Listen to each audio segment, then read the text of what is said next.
যে দল আল্লামা সাঈদী করতেন, যে দল মতিউর রহমান নিজামী করতেন, যে দল আলী আহসান মোহাম্মদ মুজাহিদ করতেন, সেই দল বাংলাদেশ জামাত ইসলামীকে রাষ্ট্র ক্ষমতায় নিয়ে আমরা সকল শহীদের হত্যার বিচার নেব ইনশাআল্লাহ।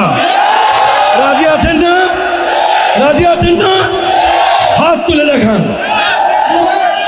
আল্লামা সাঈদীর হত্যার বিচার চাই। কিভাবে চাই? আমরা ওদের মতো মারামারি করব, খুন করব, মামলা করব, বাড়িঘর জ্বালিয়ে দেব? কিভাবে করবেন? আমাদের 2024 সালের 5ই আগস্ট 17 বছরের নমরুদের শাসন থেকে আমরা একটা মুক্তি পেয়েছি। আমাদের চূড়ান্ত মুক্তি এখনো আসেনি। আমাদের মনের মতো পছন্দের সরকার এখনো গঠিত হয়নি। সামনে যেদিনই নির্বাচন হবে, ওই নির্বাচনে আল্লামা সাঈদী নাকি 200 নারীকে ধর্ষণ করেছে। এই সব মিথ্যা অভিযোগ দিয়ে অন্যায়ভাবে তাদেরকে ফাঁসির কাষ্ঠে তারা ঝুলিয়েছে। আল্লামা সাঈদীকে 13টি বছর কারাগারে তারা রেখেছে, ফাঁসি দিতে পারে নাই। কারণ প্রথম কারণ ছিল আল্লাহ তাআলার দয়া, আর দ্বিতীয় কারণ ছিল আপনারা।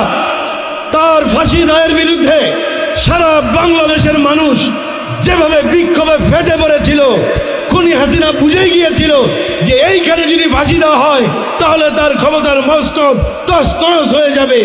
এই কারণে তারা আল্লামা সাঈদীকে ফাঁসি দিতে পারে নাই।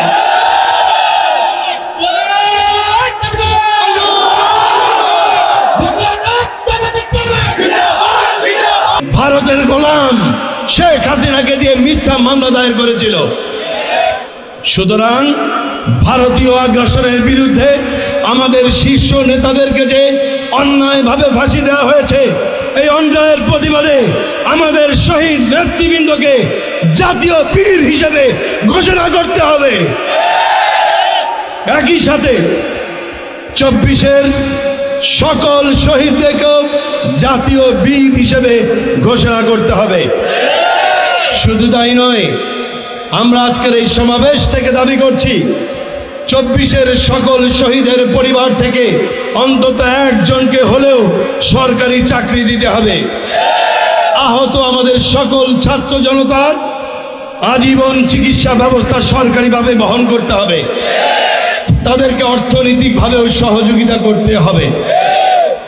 শুধু তাই নয়, আমাদের পাঠ্যপুস্তকে যেভাবে ইসলাম বিরোধিতায় ভরপুর করা হয়েছে, সেখানে সেই সমস্ত ইসলাম বিরোধিতা দূর করে ইসলামী সাহিত্যে ভরপুর করতে হবে। একই সাথে জামাত নেতৃবৃন্দের ত্যাগের ইতিহাস পাঠ্যপুস্তকে অন্তর্ভুক্ত করতে হবে। প্রিয় ভাইরা, আমরা আওয়ামী লীগের বিচার চাই, আমরা মুজিববাদের বিচার চাই। মুজিববাদ আর ফ্যাসিবাদ একই কথার এপিটোপিট, একই সূত্রে গাথা।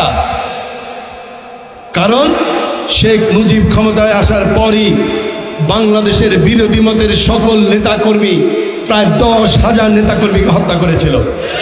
বাংলাদেশের সকল পত্রিকা বন্ধ করে দিয়ে মাত্র 4টি পত্রিকা তারা চালু রেখেছিল। বাক স্বাধীনতা বন্ধ করে দিয়েছিল। ইসলামী রাজনীতি বাংলাদেশ থেকে নিষিদ্ধ করেছিল শেখ মুজিব।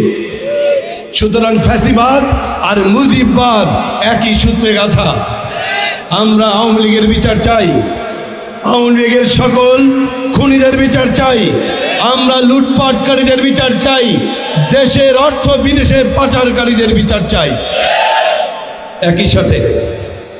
একই সাথে আমরা কোরআনের পাখি আল্লামা সাঈদীর হত্যাকারীদের বিচার চাই।